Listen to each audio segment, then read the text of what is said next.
Hello, and welcome to the Product Momentum Podcast. This is a podcast intended to entertain, educate, celebrate, and give a little back to the product leadership community. Paul, I can't believe we are at the 50th episode of the Product Momentum Podcast. Who'd have thunk? Who'd have thunk we'd ever get here? I'm so excited. Since Joe Hoffand and I started, it was a twinkle in his eye a couple of years back. I can't believe we've had the honor to interview such incredible guests and produce such incredible content for the product management space. We've got to celebrate. We got to do something about this. We need to celebrate. Absolutely necessary. We've been graced with a few guests that I never would have imagined being able to pick their brains. And I think it's only fitting that we give back to our listeners in a way as meaningful as we can, sharing a couple books that our guests have written, contributed to, recommended.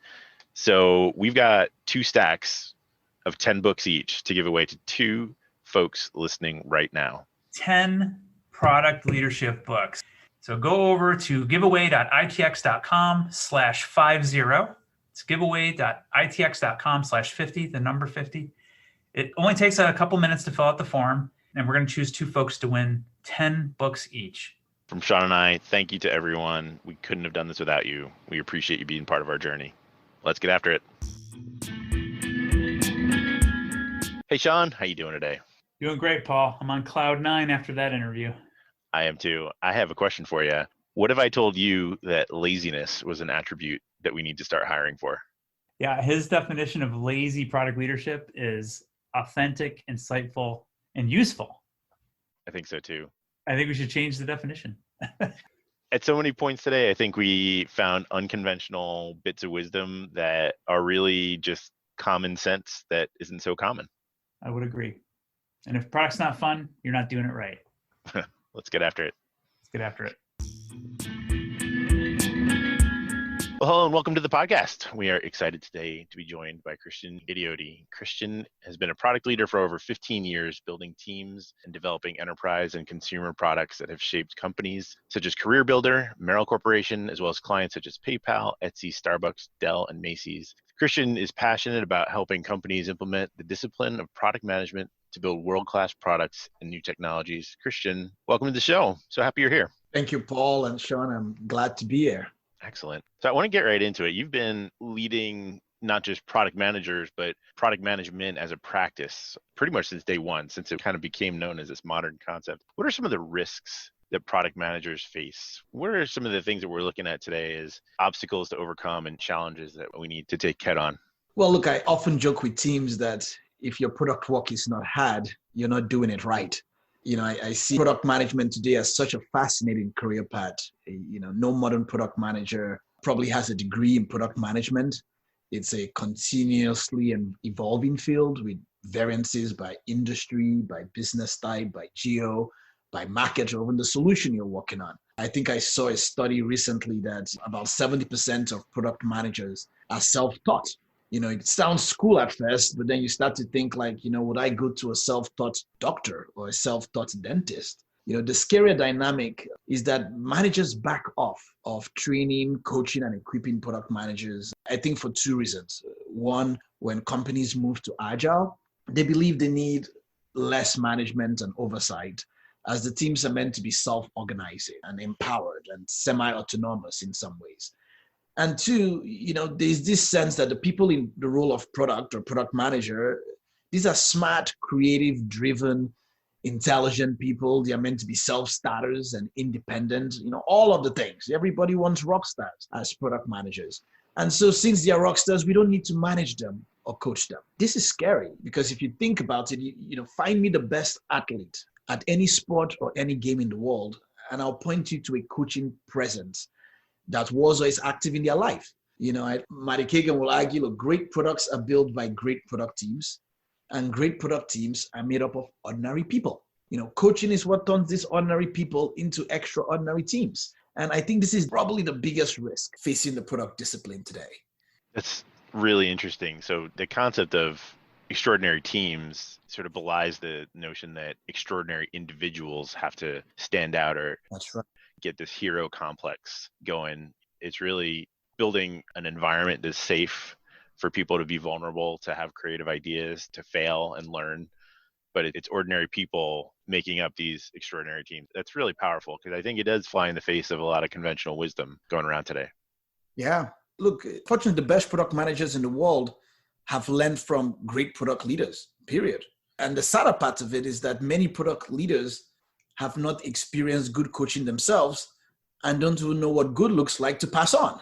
I think underlying what you're saying here is that if you're familiar with Carol Dweck's work and the growth mindset versus the fixed mindset and applying that to the product and to the concept of product teams, we're never done learning. And the moment we stop learning is the moment we start, failing. That's right.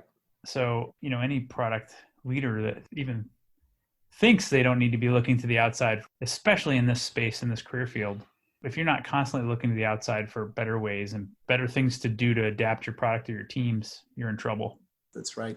One of the things that you've written about that has inspired me to help build a better experience on our teams is the notion of onboarding. And you talked a moment ago about you don't even know what good looks like to help other people. And I have tried to put together some kind of onboarding, some boot camp kind of training, but it's really, I think, inspired by a lot of what you wrote about. What is it about that magic period of new hire, of onboarding, that's sort of a sweet spot to get culture and process right? Well, I get flavors of some variants of question like, who should I hire? Should I hire a product manager that knows the industry or my business very well, or a product manager that knows the discipline of product management? I've always leaned to a product manager that knows the discipline, because while you can teach somebody about your business and your industry in 3 to 6 months, it probably takes 3 to 5 years to really get a competent product manager. Plus, the good product managers recognize that they must contribute a good knowledge of the industry, the business, the customers, and the data to the work they have to do. I've always been a big fan of the new hire onboarding. I actually do mine as a week-long boot camp, a product boot camp. If you think about it, why does the military have a boot camp for new recruits, right? The military will say, look, it's to prepare them for all elements of service, physical, mental, and emotional. The idea is to give new service members the basic tools necessary to perform the role that they are assigned to them for the duration of their tour. But when you break down the elements of even that military mindset of a boot camp, they are doing a couple of things. They are evaluating and getting you in shape for the challenge ahead. They are clarifying the common intent, a common vision, common strategy, a common purpose, objectives, kind of getting you ingrained. This is the reason we exist, where we're going. This is how you work together. There are other dynamics that I think are extremely important. You're building relationships and camaraderie with a cohort of people. You see, your bootcamp class is like your safety net relationship, right? We're all guided to this together. So there's a trust in the cohort. But there's the dynamic of the team that you're coming into, right? The other people that are already in the military. They want to believe that the people that are coming in have been trained on the path, they understand the rules. Most importantly, they are equipped to have their back. Like, I'm going to go to war with somebody that I don't trust. They say, no. This is a similar mindset in our product work. In many cases, we set up product managers to fail when we just throw them into a new team or into a new environment. No matter how great they are at whatever company they come from. I say, I got this product manager from Google or Tesla or call whatever company. Why are they failing at my company? They were great there. Why can't they be great here? Well, guess what? Your company is not that. They don't know the dynamics, the stakeholders, the players, the politics, the history, the decision framework. Doesn't mean they're not great product managers, but then you throw them in with a team and the team is meant to trust them. That somehow on day one, they will make the decision on what we build. And so product managers have to overcome this cliff of trust very early on when they join a team that shakes them up. So when I get a boot camp, I focus on similar concepts. I focus on strategic context. I want clarity and alignment on the vision and how we plan to make that vision a reality. I want to give historical context. This is not, welcome to the new company history. No, this is how we got here as an organization, the technology decisions and the vision we've got and the strategy we plan to get to our future vision. I want the product manager equipped with what's important right now. I also focus heavily on relationships. To build trust, new PMs have to be known to others and know other people. The PM has no direct reports, but a large scope of influence. They have a team to lead, an infinite amount of customers and stakeholders to manage, and often a very complex company environment to navigate. So this is all about equipping the PM to succeed in your environment. And then I want practical applications of discovery, because no matter how great you may be with a skill set in another company, it may not work well in the current company you are. So what I do is I actually have the bootcamp put the product managers to practice with the team they are going to work with. This is now a safe environment to do that. I bring the members of their team into the bootcamp. We do team building exercises, trust things, but we actually start to do some work. So we start to go through the storming and forming parts of the team very early under guidance and supervision, right? And then, this whole trust mindset. Most product managers will be working with a designer and a lead engineer on a daily basis to determine what the right thing to build will be. When they start, there's a learning curve on understanding their teammates. And this allows them to work safely. I also use it heavily for expectation setting. This is often a big concern with coaching. We just don't know our employees well enough. What is written in a job description or offer letter is sometimes very different from what is truly expected in a role, right? Or what you might need to do to be successful. So this is role clarity. This is the definition of good. This is career progression. This is my commitment to you on how I will help you grow in your career. See, the whole focus for me, the first 90 days in an employee is all about trust. And no matter the role, if I'm a head of product, a VP of product, a chief product officer, I personally manage the new employee onboarding for the purposes of growing trust. One, I want trust between the product manager and myself. You cannot trust me if you don't know me. It's such a weird dynamic because you make all your assumptions or get all your information from somebody else. And I'm responsible for providing your vision, your guidance, your direction. So I want to spend time with you. I also want trust between the new product manager and the organization. In some ways, I have to lend my trust to you. People have to see me walking around the building with you to know that oh, he taught him everything he knows. He taught her everything she knows, right? And I want trust between the product manager and the team that they are working on. The best way to do that is for the team to know that that product manager is battle tested in the environment that they'll be doing the work in. Where did the product manager get that idea that we will do this?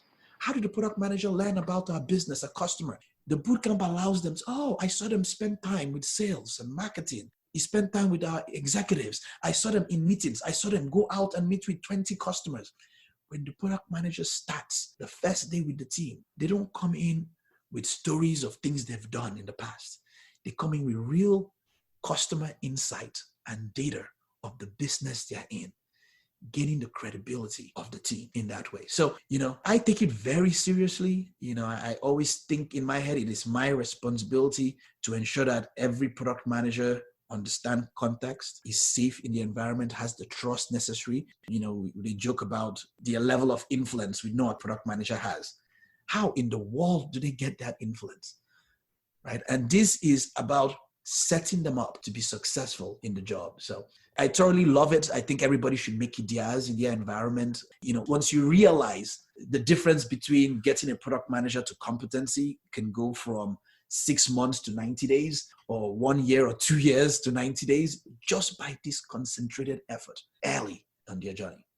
Cool. If I could summarize what I think I heard you say, it's that the context is determinant. Like the context that you're going to be working in, the team, the product, the environment, the customers, is really critical to establishing a product manager, a product leader of any sort. And a key component of trust is this concept of credibility. That's fair. Product managers start off with a big deficit. I see that over and over again. Yeah. Hire them and we just threw them right in with the team. And it takes them 6 months where the team doesn't even trust them. And there's all this back and forth. And the saddest part about it is they default to become disempowered quickly. The second an executive says, we're going to build this, they say, oh, thank you. Because now somebody else has told me what to do. Because I didn't know, but I cannot be seen as not knowing because my job is product manager. He or she that should know and should have the influence and the direction and the context to make those decisions. And that cycle repeats itself because the second you run as a future team, taking a roadmap and delivering, you become dependent on it. So this is about setting them up for success. Christian, I thought I knew how you were going to answer my question. because I'd read a couple things about what you'd written, and I'm still coming away with homework because we just onboarded a new product manager 2 weeks ago. And I'm realizing I need to go back to her and catch up on a couple of things that you're talking about. One thing that I picked up on that I love is we joke about the influence without authority motto, but then we don't even give them influence. All the time. All the time. And that makes me chuckle and cry at the same time because it's so true. We've been talking a lot about common sense that isn't so common. We've talked about risks, a lack of coaching because we expect our product managers to be heroes. We've talked about unconventional onboarding being sort of this introduction to the organization, which we should be able to take for granted, but it's so rarely happening. One of the other things that I've been really intrigued by in terms of your unconventional thinking is being a lazy product manager. Can you tell our listeners, what does that phrase mean? And why is it a good thing to be a lazy product manager? Well, I will say if product is not hard, you're not doing it well. But if product is not fun, you're probably not doing it right also, right? And part of why I say I'm a lazy product manager is because I don't do a lot of the conventional things that people believe are important to the discipline. I don't write stories. I don't make up facts. I don't argue about opinions. I am not stuck in meetings all day. I believe that meaningful customer insights and data will trump assumptions. Someone was asking me the other day, why don't you write stories? Really? And I said, look, I don't write stories, Bentley, for 3 reasons. One, they are only as good as the writer and the reader. If I'm not a good writer, then my stories kind of suck. If I am not a person that can read well, I'm also going to think your stories kind of suck. The second piece is that it seems to stifle true collaboration and reinforce handoffs, right? Because I am writing a story to tell you to read it, so you're going to read it back and come back for clarity, and then I'm going to tell you, and we're kind of handing off stuff to each other. But most importantly for me is that they are riddled with assumptions. You see, if I said, Paul, would you jump off a plane for $1 million? Might be like, what about you, Sean? Maybe 1 million is too small. What about $5 million, right? You might start to think, well, maybe if I have a parachute or something, I'm a smart, but I can think critically. But what if the airplane were underground? You see, the very first assumption, the second I say airplane, is that it's in the air. And this is what we see in stories over and over again. They are filled with assumptions. If I told you both to draw me a flower, you probably have very different flowers. But if I showed you a picture of a flower, then it may be limited to some extent to your artistic or creative ability to recreate my flower. But at least you have a sense of what I am trying to get across. So the alternative for me is true collaboration. I'm a lazy product manager because I don't like to repeat myself. Someone says, oh, go talk to a customer and then come back and tell the team what the customer said. I am way too lazy for that. We are all going to go to the customer. We are all going to hear what the customer said at the same time. And then we're all going to share our learning and elevate our learning because we all had different perspectives of the same thing. I am a lazy product manager because I don't make assumptions about what customers want. I see that a whole lot. We write textbooks and essays and market research, and it is such a weird dynamic. And I say, well, who is your customer? I say, well, Joe is our customer. Have you asked Joe? Well, in a study of 10 people that look like Joe, we saw this statistic. I'm like, that is a lot of work to dissect the knowledge. So, my favorite technique is the customer discovery program or the customer development program. And, the idea that no facts exist in the building, just opinions. And that you go out of the building. If I'm trying to solve a problem, I find someone that has that problem, and I don't stop until I solve the problem. It's a very simple framework when you hear it, but people like what they consider to be the more organized, but to me feels like the harder part. That sounds very easy. It's, hey, Paul, it seems like you have a problem with headphones, and I'm just going to hang with you until I solve that problem. It feels challenging to other people, but it's the laziest form of product management. It's probably how most great discoveries were done. They were pressure cooked in the environment of the problem, right? And the laziness is not that you're not doing the work.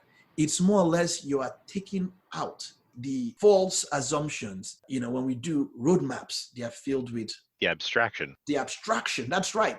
And you're just focusing on what is true and fact to do your work. And you're not trying to repeat, interpret, you're really not trying to be a middleman or a bridge of information.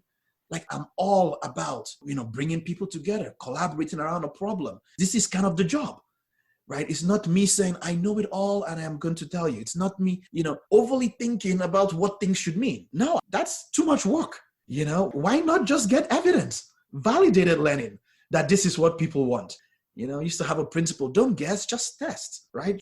Love that. One of the guerrilla tactics that you've talked about, and I don't know if it was a joke or not, but you mentioned, I forget if it was an article or a talk, but you suggested that maybe starting a Facebook group saying product X sucks and seeing who joins is a good way to see who's a detractor and creating a fact-finding mission based on who joins this anti-product group. Have you ever actually done that? And did you find anything out? Oh, I do that a whole lot. And I teach teams to do this too as well. Because I either get the challenge with, well, Christian, you're so adamant about customers.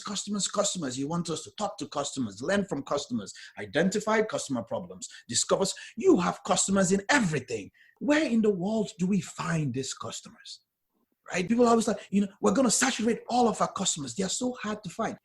And I tell people, look, we are all customers. There are so many companies in the world that are begging and looking for people like us to talk to and learn from. My favorite technique is still Google AdWords to recruit customers, because I'm not necessarily looking for a person, I'm looking for a problem.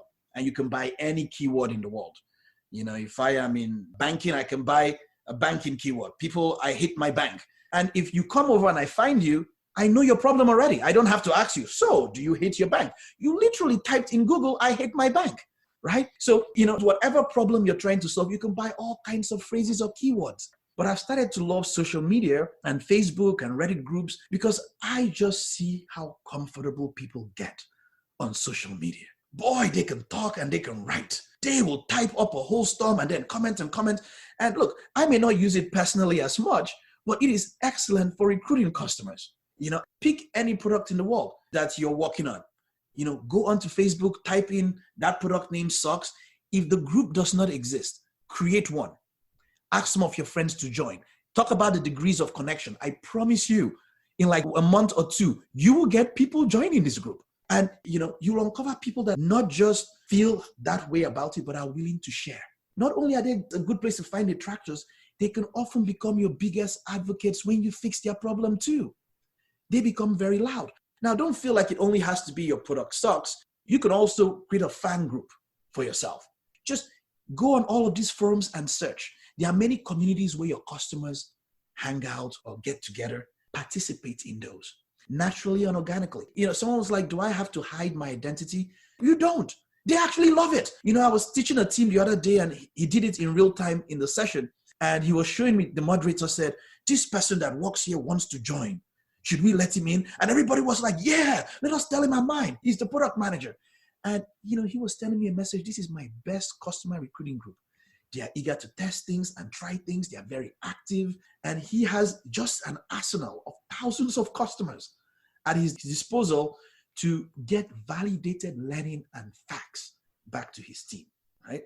Yeah. Look, there are many creative ways. When you start to humanize customers, it exposes you to amazing things. People that know me know that, my friends don't even come to my house for a cookout without asking questions. Like, are you going to be asking me? Yes, I am always in discovery. Always. There's no free food around me. I'm the guy that, gets into Uber and I'm very nice. But the second the Uber driver wants to have a conversation, I'm like, all right, I'm always learning. People say, well, is your Uber driver your customer? Well, they may not be my customer. But there are only categories in my head. You're not my customer, and you should be. You are my existing customer, and I want to hear from you, good, bad, or ugly. Or you have no clue about what we are, and I would love to understand why, right? Either way, I am always learning. So I talk to my Uber driver. I sit on a plane. I'm always nice and quiet. But the second you bug me on the plane, it's on. We get to discovery mode. And, I turn it all around. I'm like, oh, so tell me more. Have you heard of this product? No. How do you solve your problem today with this? And I constantly learning and building relationships. So these are all creative ways in our modern world, especially virtually now, that we can reach customers, that we can attract users, we can gather feedback. I want to remove the mental obstacles that we have that hold us back from this. All right. I did pick up on one theme that I feel is very important, that you're looking to find people to connect with that are advocates of the problem. Think about that. Whether they're positive or negative in terms of your product, those are the folks that you learn from because they actually care about solving that problem. And I think that's a key insight for our industry. Yes. Like we got to find people on both sides of that fence that really, really care about solving the problem. And the other thing, which I've seen you talk about before, I think you talked about this at the Mind the Product conference, all problems at the end of the day are people problems. And figuring out how to dig in and understand these people, with all the stuff you talked about in terms of onboarding, you said we don't know our employees well enough. Yes. Like that's the people problem. And that's a really important problem to solve. And we don't know our customers. We're even dehumanizing our customers by calling them customers. This is another people problem. Yes. The better job we do as product leaders of understanding the people on all sides of our ecosystems, the more successful we're going to be. That's the lesson here. That's right. All right. Well, I got a question for you. You seem to take your words very seriously, and I value that. So how do you identify with the word innovation? How do you define it? What does it mean to you? Oh, so innovation to me, it's just an outcome of how many iterations you could have and technology that is just now available. And in some ways, that plays out more in a mindset. And I say this because when I look at a lot of what we may call technology innovations or advancements, the problems don't tend to be very new. They are just solved with technology that is just now available. But the mindset of how quickly can I go through iterations to discover the best way to solve a problem. So innovation is like this, solving an existing problem a new way. It is going after creating a new source of value. It is new customers, new markets, new industries, new opportunities. Those are the things that come out of it. And so I've always looked at the innovation in more of a mindset than as those buzzwords that people use to maybe excuse very lengthy investments or make things take too long. It's more or less the mindset of we are going to place a bigger bet on how we solve a problem because we're not thinking about just improving the existing solution, but solving it in a new way or leveraging technology that is just now available or rapidly iterating to a point in which we have created such a big result or outcome from where the problem is today to the new approach. So given all that, would you agree that the prime directive of a product leader is to rally the ecosystem around that problem? Love the problem. You hear that a lot in our space. Yeah, people say a lot about loving the problem. And I shy away from that somewhat because I have seen people get stuck in it where, I have to remind teams, let me be clear, your job is to discover a solution to the problem. Now, to discover the best solution to the problem, you need to understand the problem well. So that argument is sound. But I get many teams focused on validating an idea than discovering a solution. Many teams fall in love with it, and they're like, this is not going to work. And I'm like, okay, that is not the job. The job is to discover the best solution to the problem. Yeah. The solution may fail, but the problem will still be there, right? And to keep pulling on the same thread, you can't really do that unless you really understand your audience, the people That's right. solving this problem for. And yes. I firmly believe that you need to dig into that before you go too deep into the problem. I agree with you 100%. Yes. I catch teams doing a lot of personas after the fact. They do the personas and then they try to match problems to it. I just love understanding people and stories, and you get a lot of the context of it. And I know what defines a person, not because I put you in some bucket prematurely and then try to make things work and call you an outlier, which again goes to dehumanizing customers a whole lot when I see these persona studies, but different argument. I want to ask a related question, but back to the notion of empowered teams and the people on the empowered teams. And one of the things that we chatted about earlier was the over enthusiasm about getting right to day two activities. I assume that what you meant was in the context of sort of the Bezos quote, it's always day one. Yes. And as soon as you get to day two, you're stagnating. And we relish process, right? We tend to be organized people. We attract thinkers who put things in boxes and try to solve problems in ways that can be understood by other people. And we often jump to those day two type activities.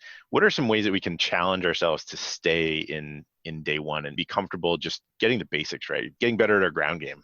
Yeah, I love that even as a company as big as Amazon, this is still their biggest fear, that they fall in love with process and they become complacent and comfortable where they are. And as companies get older and they go through time and cycle, they solve their problems about the same way, with more people and with more process. And they tend to reinforce themselves, right? We had a bad lawsuit, so We need to create a governance committee and a steering committee to prevent this from happening. Now there are new rules in place. Now it's gotten very big. We need to hire more people to manage the process. Now there are so many people and we need a new process to manage how those many people will work together. And before you know it, you have layers and layers of all of this in place. The most innovative companies in the world, they maintain this scrappy mindset with this discovery nature, right? Mike Andreessen says, the most important thing is to know what you don't know. And they ingrain this culture of learning in the minds of people, one that allows them to continuously respond and adapt to changes in their marketplace or industry, but one that does not allow them to get locked in or satisfied. An interesting example could be Spotify. Many people have been running around with Spotify's video and concept for how they build teams and organize themselves. And then you find out from Spotify, oh, we don't even do that. That was so old. We've changed it like 12 times.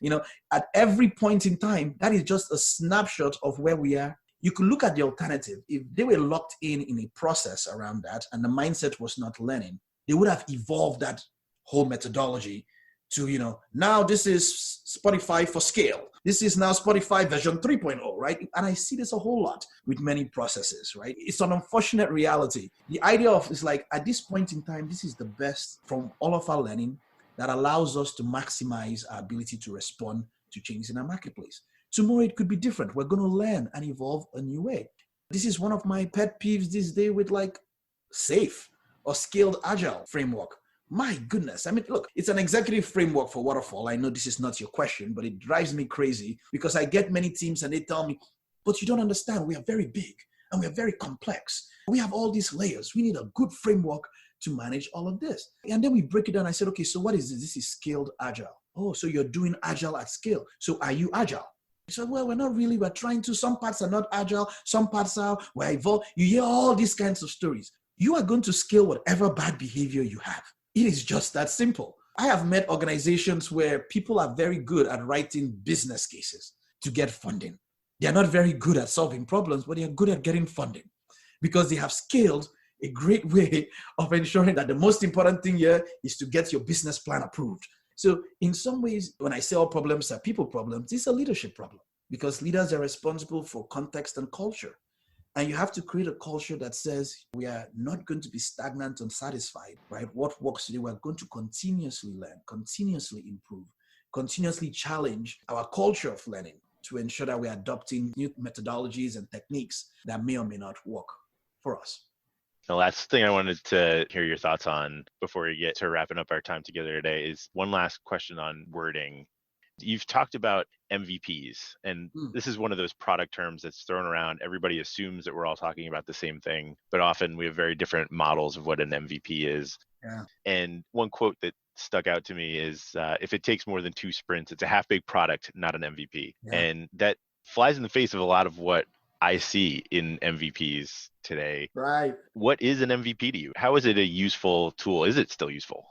Now, the second part of is it still useful is arguable because there are many techniques that we use to discover if something is valuable, usable, feasible, or works for our business. But the MVP is the smallest experiment we can devise to prove an idea or a risk in discovery. Actually, the full name for it was MVP test, but everybody forgets the end part that says test. They just like MVP, it's like minimum viable product test. I think if you change the word product to prototype, maybe it will help, right? Because if you think about it, if something takes 4 months to do, what is minimum about that, right? The MVP is not meant to be an actual product. It gets confused a lot with what we may call product market fit, right? The product market fit, this is the smallest delivered product that meets the needs of a specific target market and our business, right? In most companies, people think MVP is, I'm going to build something in 4 months that really should take 8 months to build. What? It's a discovery technique. And the first time a customer sees it is when it's released to production. That's right. And then what happens if it's not great? We've just spent 18 months working on it. Who is going to go back and tell our team that was a bad idea? No, we're not doing that. We need to talk to more customers and find the one that likes it. Or better yet, the one I hear is, well, nobody really liked it, but nobody really hated it. And we've spent all of this time building it. So let's just roll it out. You just roll out tech debt. That's what you just did. Yeah. From our earlier theme, I think talking about an MVP without talking about the minimum valuable or viable audience, the real dangerous part, like you're solving problems, but for who? Or you're building a product or a prototype for who? That's right. I actually want to pull on one more thing from something that you said earlier. I'm fascinated by your take on user stories. You said that teams can become dependent on being told what to do. You didn't say it quite that way, and that's when they become feature teams. And it's a self-fulfilling prophecy. And I just want to pull on it a little more. It's something every team I've ever dealt with struggles with. Like, what is a quality story? And how do we know that we're building the right thing?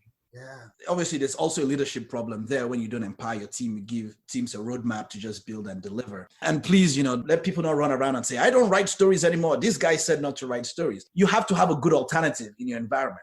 My alternative is true collaboration, meaning if I'm working very closely with my designer and my engineer, the best person to tell other engineers what to do is an engineer. So if my lead engineer even came up with the idea of what we're going to do, he's asking all of the stories, he knows all of the information, he knows the customer very much. What am I going to tell him in a story that he doesn't already know? Right. We drew the picture together. We all agreed to it. His job now is to break down the work for the team to deliver and tackle the risk around how to deliver it. So you're right in some ways. This self-fulfilling stuff is, somehow the stories, the assumptions, the roadmap, they feed our dynamic that we are here to serve the business and not the customer. And so what happens is that because somebody else told us what to do and they're smart, maybe, or they're a leader, we assume that it's valuable and that is the right thing to do. And we forget that our job is to discover a solution that is actually valid. How many times do you see your teams, they deliver things and then the leaders say, yeah, that's not quite how I thought about it. Or they focus on, now I need this other thing. You're like, but you promised me that if I gave you this, we will sell $10 million. But now you're saying it's not this, it's that, right? This is exactly what happens when we ship and deliver a roadmap. So the alternative is for teams to truly have a deep understanding of their customers, a deep understanding of the problems they are set to solve, recognize their responsibility in discovering the solution to that problem, and they feel empowered and measured on those outcomes. Love it. Great answer. I'm also going to repeat your quote that a story is only good as the writer and the reader. And the reader too. I mean, I've seen great stories and, just engineers that don't like to read. They say everybody's stories suck, right? That's true. Oh my God, how many times have I heard that? All right, last question for you, and we'll let you get back to your real life. Books that you've read recently, or a book that you've read recently that you want to share with our community. A book every product leader should read.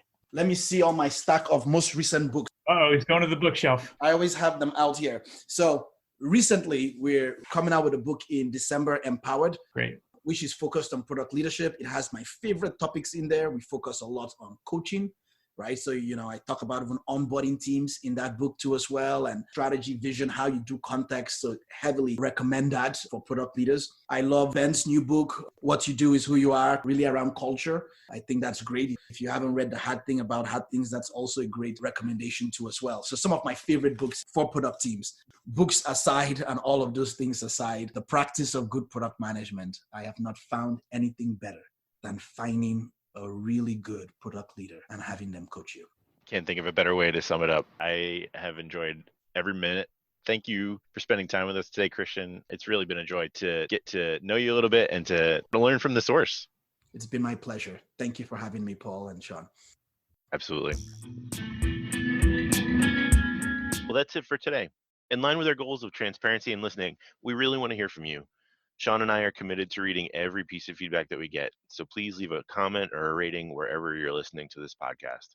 Not only does it help us continue to improve, but it also helps the show climb up the rankings so that we can help other listeners move, touch, and inspire the world just like you're doing. Thanks, everyone. We'll see you next episode.